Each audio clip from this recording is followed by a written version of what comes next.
La verdadera sabiduría y la verdadera inteligencia provienen únicamente de Dios. La palabra dice, el temor de Jehová.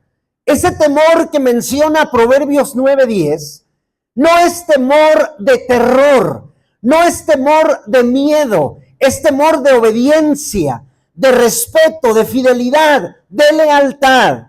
Y dice así, el temor de Jehová es el principio de la sabiduría y el conocimiento del Altísimo es la inteligencia.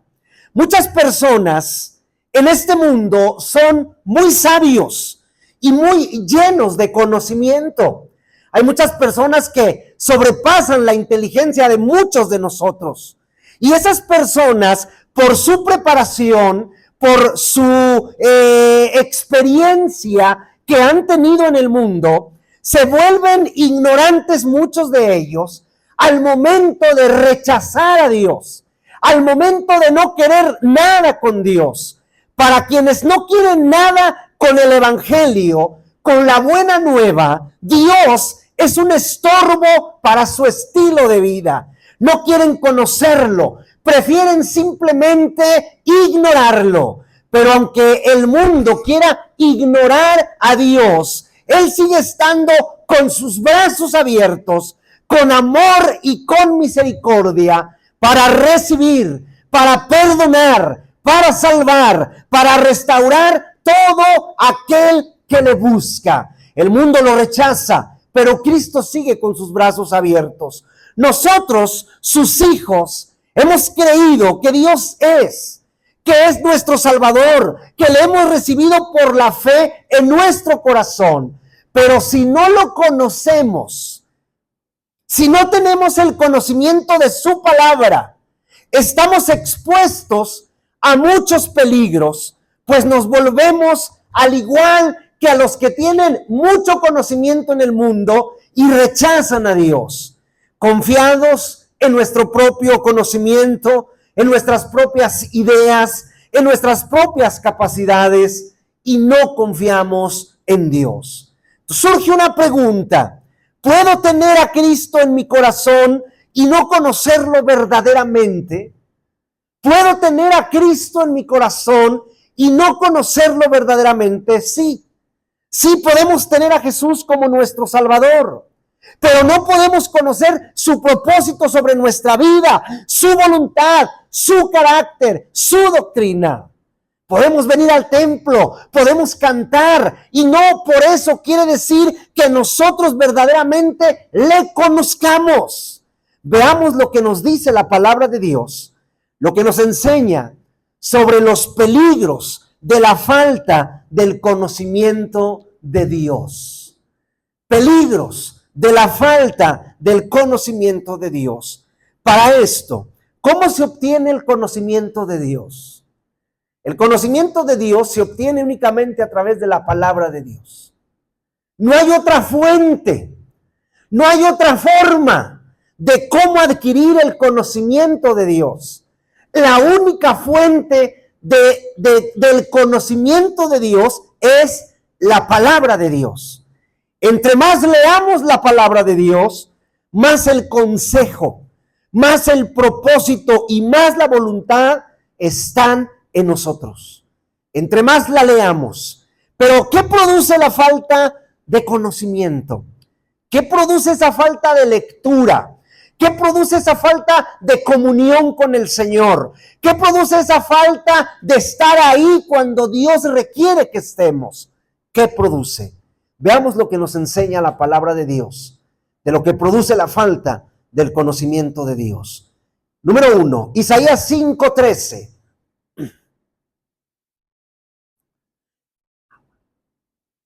Isaías capítulo 5, versículo 13. ¿Lo tiene? Fíjese lo que dice: por tanto, mi pueblo fue llevado cautivo.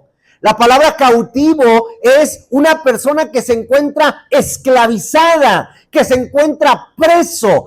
Por tanto, mi pueblo fue llevado cautivo porque no tuvo conocimiento y su gloria pereció de hambre y su multitud se secó de sed. La falta de conocimiento nos vuelve presa fácil del mundo. ¿Qué produce la falta de conocimiento?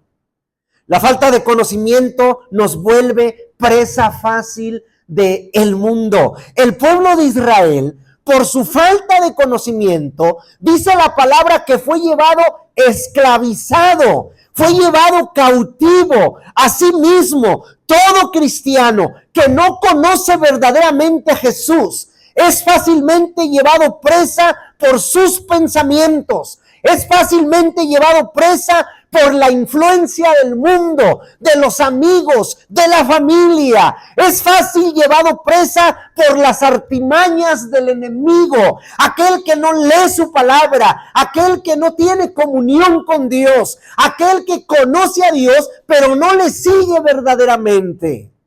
Nos volvemos presa fácil de falsos maestros, de falsas enseñanzas. Nos volvemos presa fácil de charlatanes del evangelio. Nos volvemos presa fácil de gente que, como el movimiento ateo, nos hace dudar de nuestra fe, o cualquier movimiento que va en contra de la palabra de Dios. ¿Qué tenemos que hacer nosotros como hijos de Dios, como cristianos?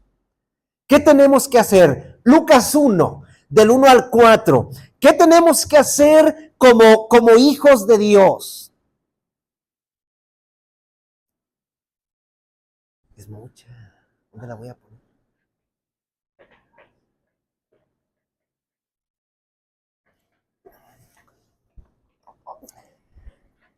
Regresé enfermo de San Luis. Pero gracias a Dios, ahí la llevamos otra vez. ¿Qué tenemos que hacer nosotros como hijos de Dios? Como cristianos. Lucas 1, del 1 al 4. Mire lo que dice. Puesto que ya muchos han tratado de poner en orden la historia de las cosas que entre nosotros han sido ciertísimas, tal como nos las enseñaron los que desde el principio lo vieron con sus ojos y fueron ministros de la palabra, me ha parecido también a mí, después de haber investigado con diligencia todas las cosas desde su origen, escribírtelas por orden, oh excelentísimo Teófilo, para que conozcas bien la verdad de todas las cosas en las cuales has sido instruido. ¿Qué tenemos que hacer nosotros como hijos de Dios, como cristianos? Tenemos que estudiar. Este versículo, estos versículos los escribe Lucas, se los escribe a Teófilo y le dice, puesto que ya muchos han tratado de poner en orden la historia de las cosas que entre nosotros han sido ciertísimas. ¿Cuáles cosas? Lo de nuestro Señor Jesucristo. Muchos han querido ponerlo en orden. Versículo 2, tal como nos lo enseñaron los que desde el principio lo vieron con sus ojos y fueron ministros de la palabra. Escuchen lo que dice el 3. Me ha parecido también a mí, después de haber investigado con diligencia todas las cosas desde su origen. ¿Qué tenemos que hacer? Tenemos que estudiar, tenemos que investigar, tenemos que aprender de Dios. Lo que hizo Lucas es que investigó todas las cosas desde su origen y las escribió por orden. Y le dice, oh excelentísimo Teófilo, versículo 4, con un propósito, para que conozcas bien la verdad de las cosas en las cuales has sido instruido. Nosotros sabemos quién es la verdad. La verdad es nuestro Señor Jesucristo. Y si nosotros estudiamos la palabra, si nosotros tenemos comunión con Él, estamos en la verdad.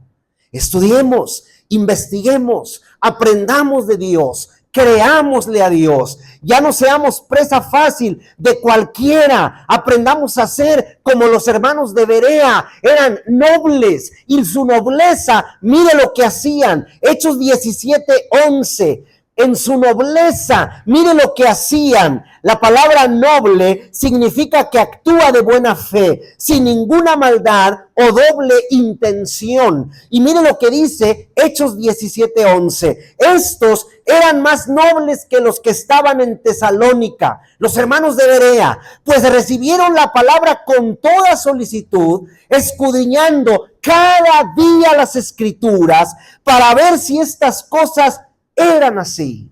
Los hermanos de Berea estudiaban la palabra a ver si lo que les predicaba Pablo o lo que les predicaba cualquier predicador que llegaba era verdad lo que les estaba diciendo.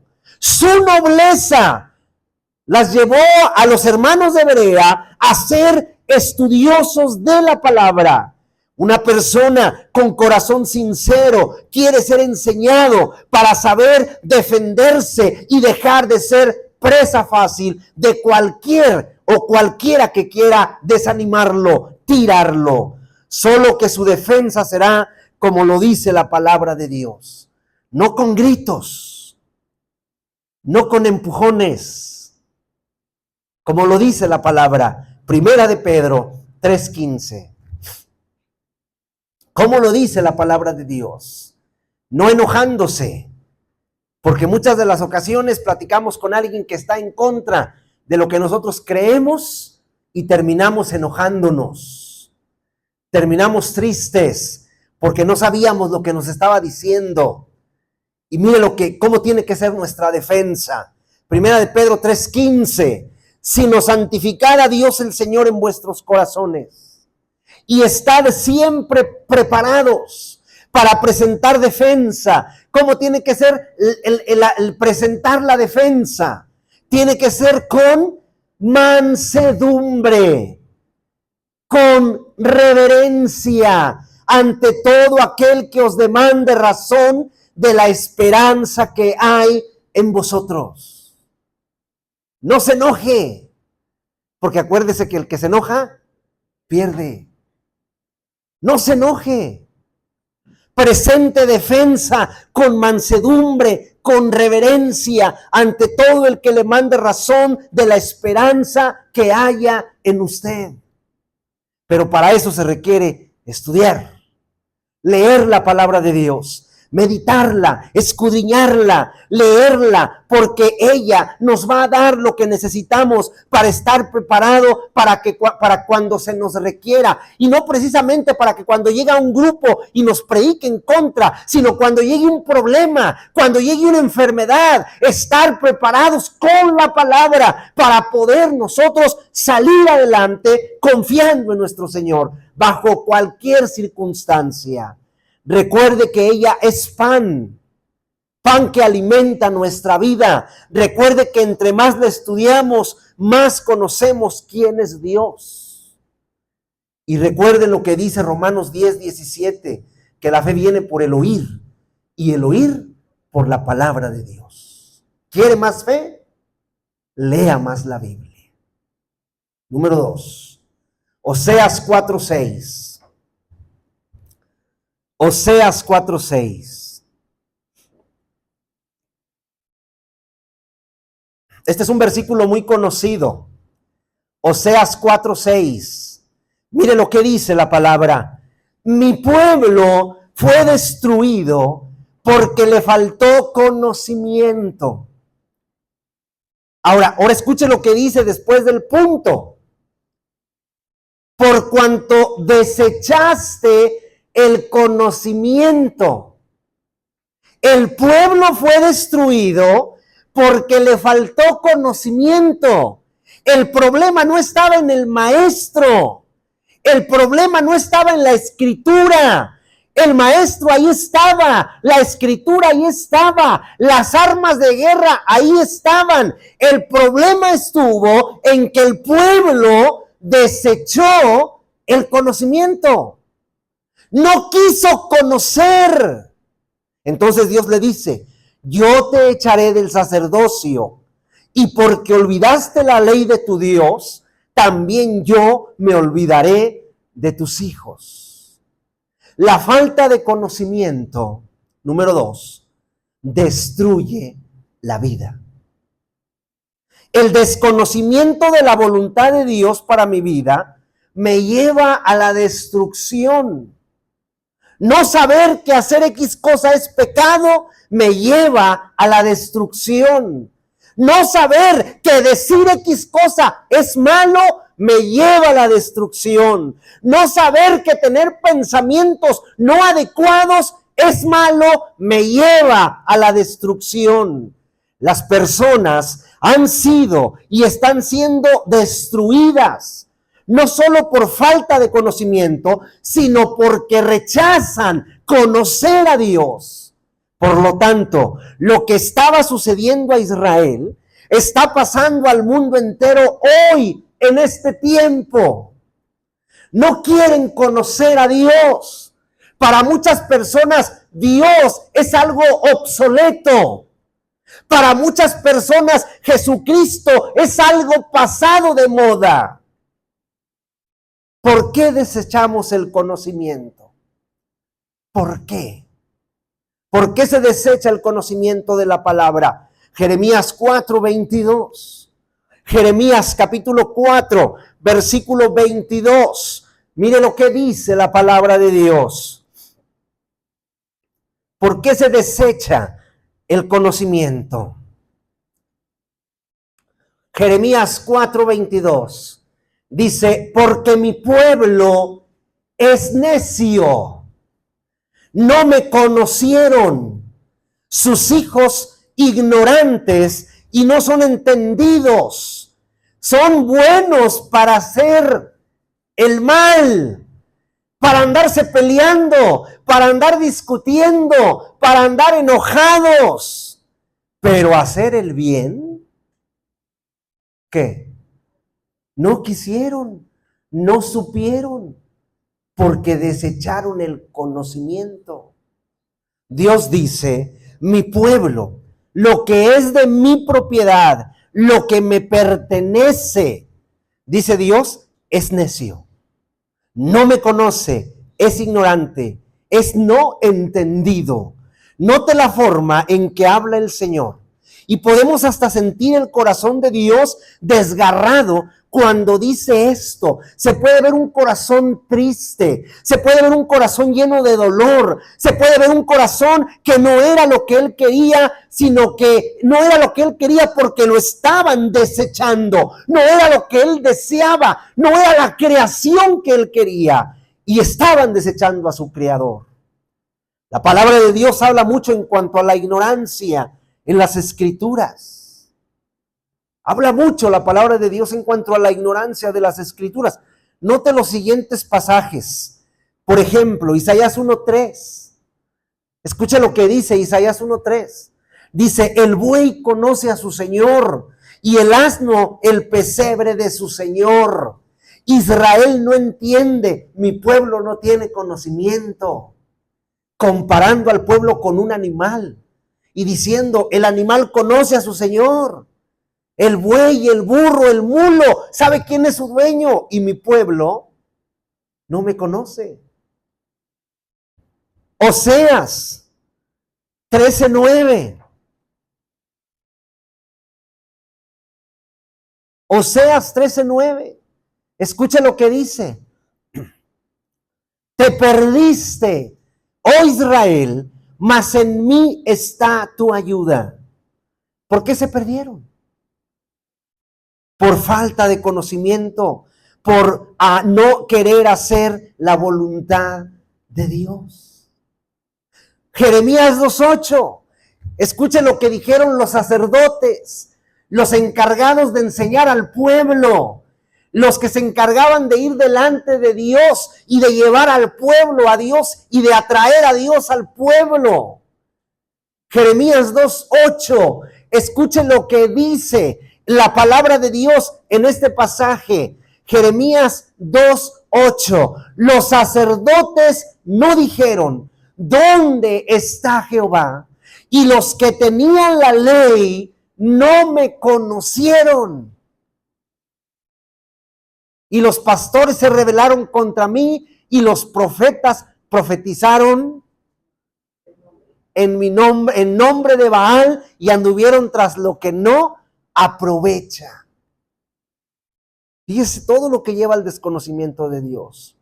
Si no conozco lo que Dios quiere en mi vida y yo vivo mi vida a mi manera, voy camino a la destrucción.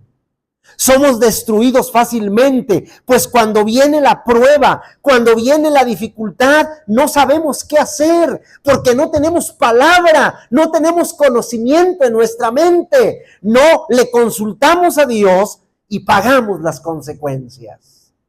Somos destruidos por hacer las cosas a nuestra manera y no a la manera de Dios. Segunda de Pedro 3:18.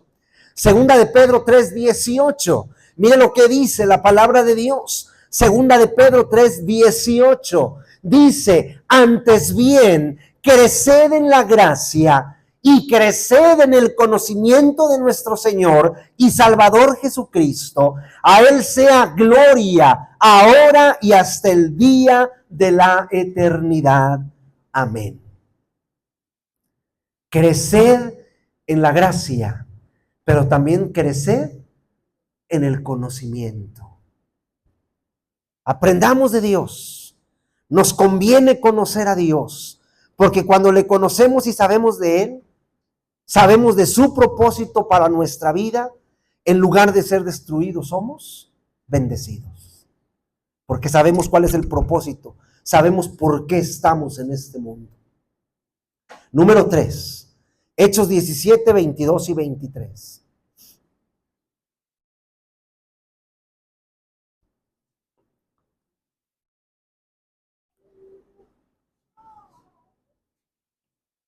Hechos 17, 22 y 23. Mire lo que dice.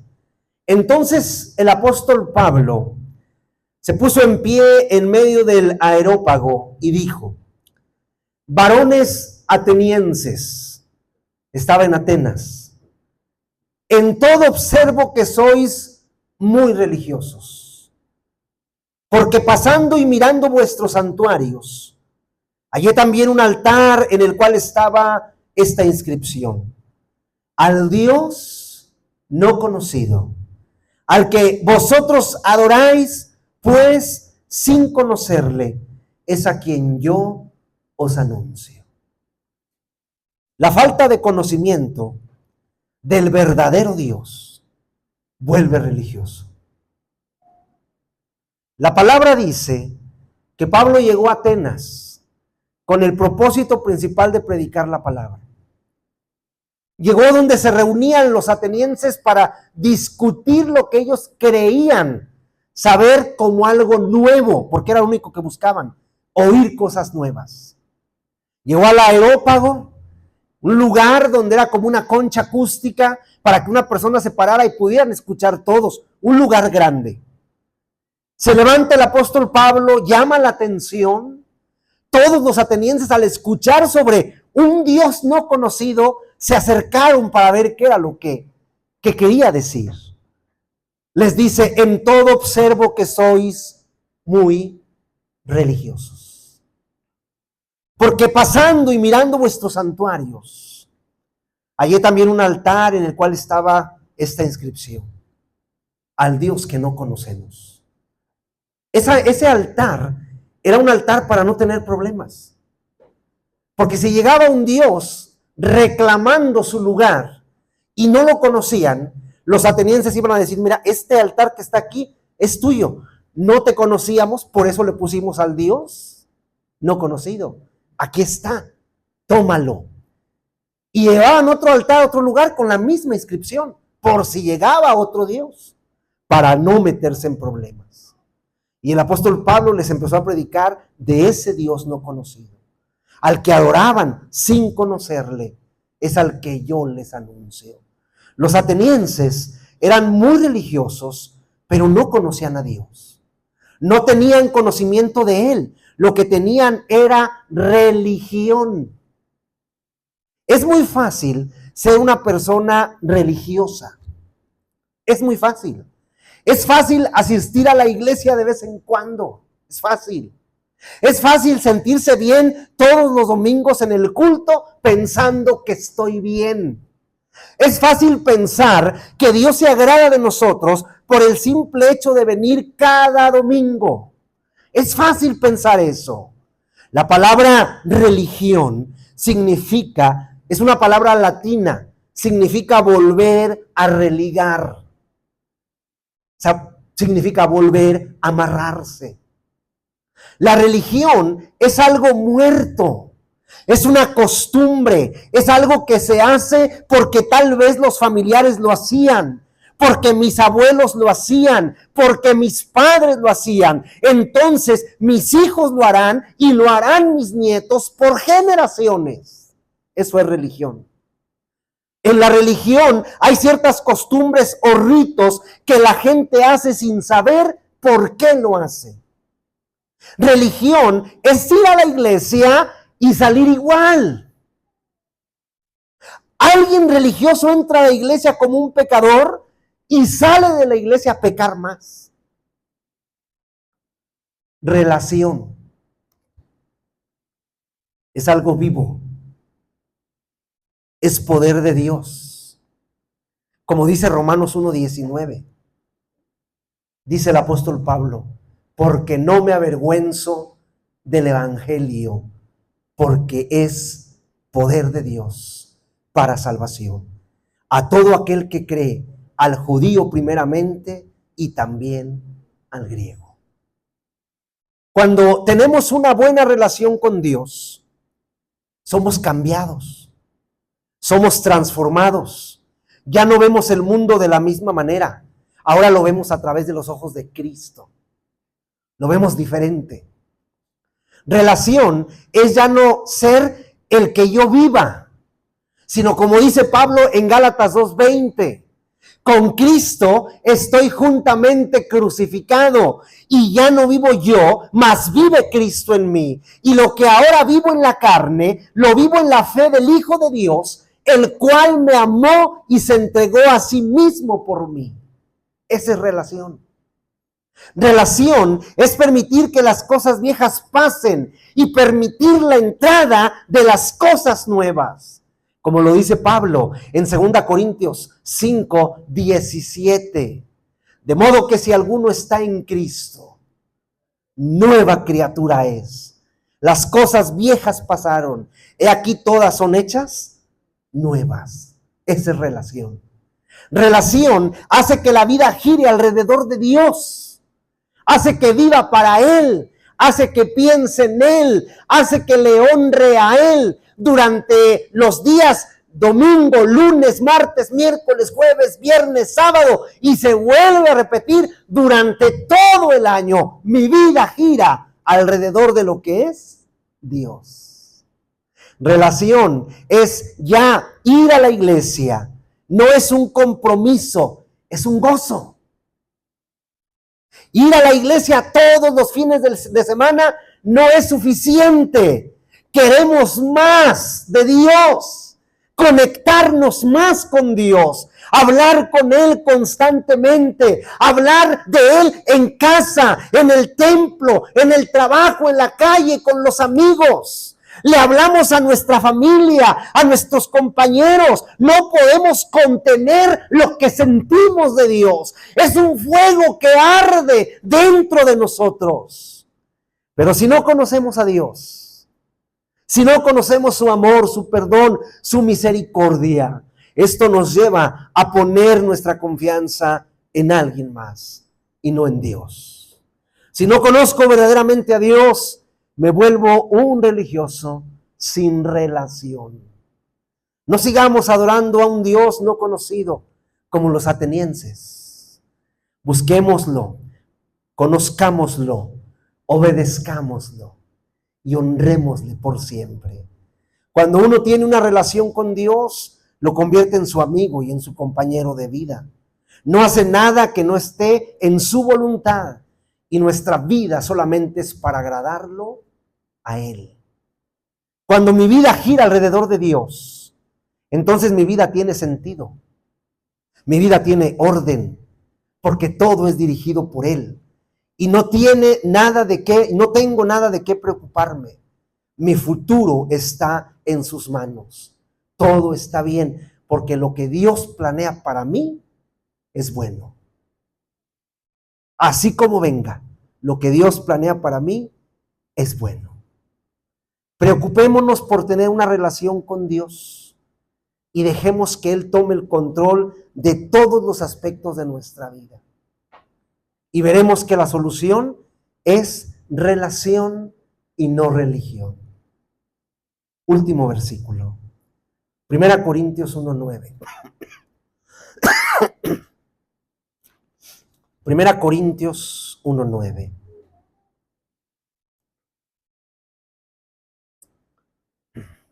Mire lo que dice. Fiel es Dios, por el cual fuisteis llamados a la comunión con su Hijo Jesucristo, nuestro Salvador. Tenemos un llamado, y es un llamado especial. Por la fidelidad de Dios, fuimos llamados a tener un llamado a la comunión con su Hijo Jesucristo. Como una unión de pensamiento, de actuar, de hablar, de ser. Como una unión. Él me bendice y yo le agradezco. Él me da vida y yo vivo para agradecerle. Una común unión. Somos llamados a tener esa comunión con su Hijo Jesucristo. Honrémosle, glorifiquémosle y agradezcámosle. Él es fiel y Él es bueno. Que Dios les bendiga grandemente.